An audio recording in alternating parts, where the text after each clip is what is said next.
Edge Corner number 17, May 29th, 2023. Community meetings. I go to a variety of meetings, community meetings, rezoning proposals, council member monthly constituent meetings, council member quarterly constituent meetings, mobility study meetings. They used to be called traffic studies, but now there's so much more. Metro Social Services data releases, water and sewer with the new FEMA maps, tree programs, traffic calming discussions, and later the here's what we're going to do to slow down traffic in your neighborhood meetings. Vision Zero meetings, codes, property standards, and on, all to keep the broker and the agents here up to date on what is happening in the county, the surrounding counties, the region, so they can plan accordingly. We usually don't have anything on the agenda. Rather, I'm there to learn, to observe, and as Yogi Berra noted, you can observe a lot by just watching. Which brings to mind a community meeting I attended, at some point. This isn't an episode of Seinfeld, so I won't name names. Season 6, episode 11. Think of it reminds me of an episode of Frasier, Season 8, episode 17. Niles and Frasier want to give their widowed father some dating advice, but he demurs. A Frasier, actually in another episode, a Niles word, if there ever was one, he demurs, noting, "I've watched you boys in action. I have a pretty good idea of what not to do." The person representing the developer was an accomplished real estate professional. He, or she, knew the biz, but he, or she, failed to realize the dynamics of the situation vis-a-vis the neighborhood.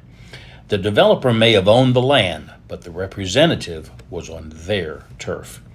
Their neighborhood, their way of life, their quality of life, their roads and streets that would get more clogged, their out in the country summer evenings that would now smell of gasoline and new neighbors who weren't from around here, their stormwater drainage that would get overloaded and flow into their basements. They made their feeling known in spades. They cited chapter and verse of broken promises made by other developers and by Metro, by their former council members, by mayors, by department heads.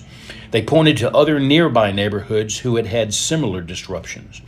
They had researched this developer's track record and noted some of the problems neighborhoods had experienced in their developments. Like Frasier and Niles, neighborhoods love doing homework. It reminded me of an episode of Cheers, Season 4, Episode 18. Norm walks in. "Norm!" Sam. "Hey, what's happening, Norm?" Norm. "Well, it's a dog-eat-dog world, Sammy, and I'm wearing milk-bone underwear."